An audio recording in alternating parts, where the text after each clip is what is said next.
नमस्कार। देश प्रदेश व दुनिया की तमाम बड़ी खबरों में आपका स्वागत है। आइए एक नजर डालते हैं आज की मुख्य हेडलाइंस पर। बड़ी खबरों में आज हम आपको बताएंगे हरियाणा विधानसभा में बड़ौली केस पर जमकर हुआ हंगामा। 64 साल बाद रमजान के जुमा पर आई होली। रॉन्ग साइड ड्राइविंग पर तहसीलदार का काटा चालान। एयर इंडिया की फ्लाइट को बम से उड़ाने की मिली धमकी। हरियाणा के गलत काम करने वाले धनखड़ केस में फिर हुआ बड़ा खुलासा। हरियाणा की हनी ट्रैप वुमेन की कहानी आई सामने। हरियाणा की युवक को डंकी रूट पर बनाया बंधक। हरियाणा में अगले 6 दिन छाए रहेंगे बादल। नाबालिग ने एक्सीडेंट किया तो मां बाप पर दर्ज होगी एफआईआर। भाजपा विधायक बोले होली के दिन मुस्लिम बाहर न निकले। किसानों ने किया मंत्री एमएलए के घरों का घेराव। डेरे के महंत सुकराईनाथ फिर आए विवादों में। अब देखिए खबरें विस्तार से। बड़ी खबर में आइए सबसे पहले बात करते हैं हरियाणा विधानसभा में हुए हंगामे की। जी हां, हरियाणा विधानसभा के बजट सत्र के दौरान जमकर हंगामा हुआ। मंत्री कृष्ण बेदी कांग्रेस के सीनियर विधायक रघुवीर सिंह काद्यान से भिड़ गए, जिसके बाद भूपेंद्र हुड्डा को बीच में आना पड़ा। वहीं मंत्री महिपाल ढांडा का रोहतक से कांग्रेस एमएलए बीबी बत्रा से टकराव हो गया। इससे पहले सीएम नायब सैनी ने भी बत्रा के दावों पर सवाल खड़े किए। मंत्री विपुल गोयल और कांग्रेस एमएलए आफ्ताब अहमद में भी खूब बहस हुई। बजट सत्र की कार्यवाही 4 घंटे चली, जिसके बाद इसे सुबह 11 बजे तक स्थगित कर दिया गया। इस दौरान संसदीय कार्य मंत्री महिपाल ढांडा ने सदन में हरियाणा ट्रैवल एजेंट का पंजीकरण और विनियम विधेयक 2024 वापस लेने का प्रस्ताव रखा। सरकार इसे संशोधित करके लाएगी। हम आपको बता दें कि कांग्रेस विधायक रघुवीर सिंह काद्या ने हरियाणा बीजेपी अध्यक्ष मोहनलाल बड़ौली पर दर्ज हुई एफआईआर के आरोप पर नोटिस की बात कही। इसको लेकर सदन में सत्ता पक्ष व विपक्ष के बीच हंगामा शुरू हो गया। मंत्री कृष्ण बेदी ने कहा कि कृष्ण हुड्डा आज दुनिया में नहीं है, लेकिन कांग्रेस के नेता का भतीजा एमएलए हॉस्टल में ड्रग्स बेचता पकड़ा था। इस पर भूपेंद्र हुड्डा ने कहा, सदन में जो मौजूद न हो उसके बारे में चर्चा न हो तो बेहतर है। स्पीकर हरविंदर कल्याण ने भूपेंद्र हुड्डा की बातों का समर्थन किया, जिस पर मामला ठंडा पड़ गया। होली साल में एक बार पढ़ती है, जुम्मे की नमाज तो हर सप्ताह पढ़नी है, स्थगित भी हो सकती है। अगर कोई व्यक्ति नमाज पढ़ना ही चाहता है तो अपने घर में पढ़ सकता है, जरूरी नहीं कि वह मस्जिद में ही जाए। जाना है तो रंग से परहेज न करे। सीएम योगी आदित्यनाथ का यह बयान संभल के सीओ अनुज चौधरी के बयान के बाद आया है। अनुज चौधरी ने कहा था, अगर रंग से परहेज है तो नमाज घर में ही पढ़ लेना। दरअसल इस बार 64 साल के बाद होली रमजान के जुमे के दिन मनाई जाएगी, इसलिए होली और नमाज से जुड़े बयान चर्चा में हैं।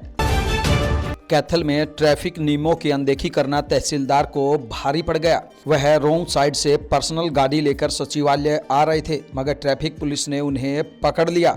इसके बाद तहसीलदार का रोंग साइड ड्राइविंग का 500 रुपये का चालान काट दिया गया। पुलिस ने जुर्माना भरने के बाद ही उनकी गाड़ी को छोड़ा। वहीं ट्रैफिक पुलिस का कहना है कि ढांड के तहसीलदार रेलवे फाटक पर रोंग साइड से निकलने की कोशिश कर रहे थे। इसी दौरान उन्हें रोका गया और उनके डॉक्यूमेंट चेक किए गए। उन्होंने बताया भी कि वह तहसीलदार हैं, लेकिन नियमों को देखते हुए चालान भरने के बाद ही उनकी गाड़ी छोड़ी गई। मुंबई से न्यूयॉर्क जा रही एयर इंडिया की फ्लाइट AI 119 को सुबह बम से उड़ाने की धमकी मिली। 8 घंटे 37 मिनट की उड़ान के बाद फ्लाइट को मुंबई डाइवर्ट कर दिया गया। फ्लाइट में 19 क्रू मेंबर समेत 322 यात्री सवार थे। एयर इंडिया ने बताया कि फ्लाइट के वॉशरूम में एक नोट मिला, जिसमें बम की धमकी दी गई थी। सुरक्षा प्रोटोकॉल को ध्यान में रखते हुए रास्ते से ही विमान को वापस मुंबई लाने का फैसला किया गया। हरियाणा में 12वीं बोर्ड का हिस्ट्री और बायोलॉजी का पेपर हुआ। इस दौरान फ्लाइंग टीमों ने नकल के 63 मामले दर्ज किए। सिरसा में मल्टीपल चॉइस पर्सन के आंसरों पर निशान मिले। यहां सेंटर के पूरे स्टाफ को बदल दिया गया। सरकी दादरी में स्टूडेंट्स इकट्ठे होकर नकल करते पकड़े। इसके साथ ड्यूटी में लापरवाही बरतने पर 5 पर्यवेक्षक हटाए गए हैं। बोर्ड अध्यक्ष पवन कुमार शर्मा ने बताया कि उनके उड़न दस्ते ने हिसार जिले के परीक्षा केंद्रों पर भी छापा मारा। यहां कन्या स्कूल हिसार 08 में नकल का एक मामला सामने आया है। रेवाड़ी के सीरियल रेपिस्ट बालेश धनखड़ के मामले में एक और नया खुलासा हुआ है। वह कोरियन युवतियों को रेप ड्रग देता था। यह ऐसा नशा है जिसके बाद किसी को ये याद नहीं रहता कि उसके साथ क्या हुआ। बालेश युवतियों को डिनर के बहाने वाइन में यह ड्रग्स मिलाकर देता था, जिसके बाद उनके साथ गलत काम करता था। यही वजह रही कि कुछ यूरोपियन युवतियों का कहना था कि उनके साथ गलत काम हुआ या नहीं इसका उन्हें पता नहीं चला। वह पूरी तरह से ब्लैकआउट हो गई थी। ऑस्ट्रेलिया में बालेस को 40 साल कैद की सजा होने के बाद यह खुलासा हुआ है। आइए बात करते हैं हरियाणा की हनी ट्रैप वुमेन की। जी हां, हरियाणा के जींद में हनी ट्रैप में फंसाने वाली महिला की कहानी सामने आई है। ये 8 लाख रुपए लेते पकड़ी गई थी। महिला पहले भी कई लोगों को फंसाकर पैसे ऐंठ चुकी है। वह लिफ्ट मांगकर या फ़ोन करने के बहाने लोगों को जाल में फंसाती थी। लिफ्ट मिलने पर वह कार में बैठने के बाद व्यक्ति का मोबाइल नंबर ले लेती। इसके बाद उस नंबर पर मिस कॉल मारकर बातचीत शुरू कर देती। हनी ट्रैप में फंसाने के बाद वह समझौते के नाम पर उनसे पैसे मांगना शुरू करती। पैसे मिलने के 6 महीने बाद वह नया शिकार ढूंढने लग जाती। सूत्रों के मुताबिक अब तक 3 मामले ऐसे आ चुके हैं जिनमें आरोपी महिला रुपए लेकर समझौता कर शिकायत वापस ले चुकी है। डंकी रूट से अमेरिका जा रहे हरियाणा और पंजाब के 2 युवकों को डोंकरों ने बंधक बना लिया है। हरियाणा के युवक के पिता को डोंकरों ने उन्हें टॉर्चर करते हुए के वीडियो भेजे हैं। इसमें वह युवकों की पिटाई करते दिखाई दे रहे हैं। यही नहीं, उन पर पिस्टल भी तानी गई। डोंकरों ने पिता से युवक को छोड़ने के लिए $20,000 यानी कि 17.5 लाख रुपए की मांग की है। वीडियो में युवक ने कहा कि पापा प्लीज पैसे दे दो, ये मुझे मार देंगे। उधर युवक को अमेरिका भेजने वाले एजेंट भी फरार है।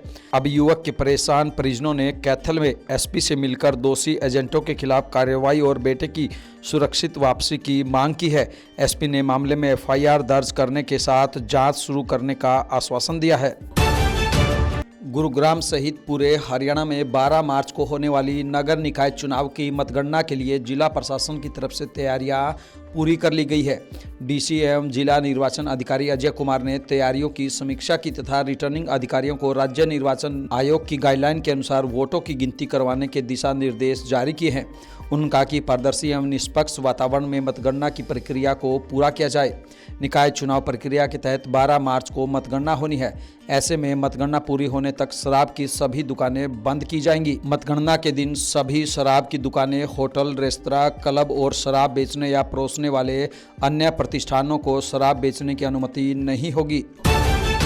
गुरुग्राम में मल्टीनेशनल कंपनी में काम करने वाले एक युवक ने 15 लाख रुपए चुरा लिए। युवक ने प्रॉपर्टी डीलर की कार से ये रकम तब निकाल ली जब वह रात को पार्किंग में अपनी कार खड़ी कर घर चला गया था। युवक भी उसी वक्त अपनी ड्यूटी खत्म कर लौट रहा था। जैसा ही उसने देखा कि प्रॉपर्टी डीलर कार को लॉक करना भूल गया तो उसने अंदर रखा बैग चुरा लिया। राष्ट्रपति द्रौपदी मुर्मू हिसार की जीजेयू यूनिवर्सिटी में पहुंची। इसके बाद वह प्रजापति ब्रह्मा कुमारी ईश्वरीय विश्वविद्यालय के कार्यक्रम में पहुंची। यहां वह एक राज्य स्तरीय अभियान की शुरुआत कर रही है। इससे पहले राष्ट्रपति ने जीजेयू के दीक्षांत समारोह में विद्यार्थियों को डिग्री और मेडल दिए। साथ ही आरएसएस की राष्ट्रीय कार्यकारिणी के सदस्य इंद्रेश कुमार को मानद उपाधि दी गई। यहां राष्ट्रपति मुर्मू ने कहा, बहुत खुशी हुई कि डिग्री पाने वाली बेटियों की संख्या 60% से अधिक है। मेडल प्राप्त करने वालों में भी बेटियां 75% है। मैं बेटियों व उनके परिवार की सराहना करती हूं। यह देश के विकास में बढ़ती महिलाओं का प्रमाण है। आप रोजगार पाने की मानसिकता को बदलें, रोजगार उत्पन्न करने की मानसिकता के साथ आगे बढ़ें। जॉब सीकर नहीं, जॉब प्रोवाइडर बने। हरियाणा कांग्रेस में विधायक दल का नेता और संगठन को बनाने की प्रक्रिया शुरू हो गई है। दिल्ली में मंथन के बाद अब केंद्रीय नेतृत्व ने प्रदेश से इनपुट मंगाने के लिए पार्टी के प्रदेश प्रभारी बीके हरिप्रसाद को जिम्मेदारी दी है। इसके बाद अब पार्टी प्रभारी हरियाणा दौरे पर आ रहे हैं। वह 2 दिन चंडीगढ़ में रहेंगे। आज से वह 2 दिन तक चंडीगढ़ में पार्टी विधायकों से मिलेंगे। साथ ही इन दिनों चल रहे बजट सत्र की कार्यवाही भी देख सकते हैं। सत्र में वह देखेंगे कि किस विधायक का विधानसभा में क्या रवैया है। इन बिंदुओं को वह अपनी रिपोर्ट में शामिल करेंगे। उनकी इस मुहिम में उनके साथ हरियाणा में पार्टी के सह प्रभारी जितेंद्र बघेल और प्रफुल्ल पाटिल भी मौजूद रहेंगे। आइए बात करते हैं मौसम से जुड़ी खबर की। जी हाँ, हरियाणा में आज से मौसम में बदलाव हो सकता है। मौसम विभाग के अनुसार आज से 15 मार्च तक आसमान में बादल छाए रहने की संभावना है। इस दौरान कहीं कहीं बूंदाबांदी भी हो सकती है। शनिवार के बाद आसमान साफ हो जाएगा। आने वाले रविवार को मौसम साफ रहेगा। हरियाणा में न्यूनतम तापमान 19.52 सेल्सियस दर्ज किया गया, जबकि अधिकतम तापमान 36.03 सेल्सियस दर्ज किया गया। सुबह के समय आर्द्रता 15% दर्ज की गई। आइए बात करते हैं नाबालिग बच्चों के अभिभावकों से जुड़ी बड़ी खबर की।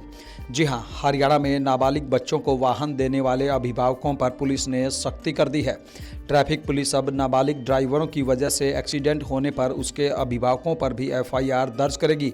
दरअसल आए दिन शहर व ग्रामीण इलाकों में नाबालिग बच्चे स्कूटी, बाइक और कार तक चलाते नजर आते हैं। ट्रैफिक नियमों की पूरी जानकारी नहीं होने से इन बच्चों से दुर्घटनाएं भी हो जाती है।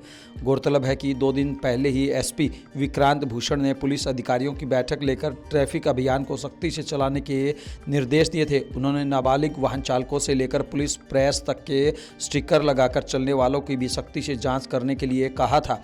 उसके बाद से ट्रैफिक पुलिस पूरी तरह से सख्त हो गई है।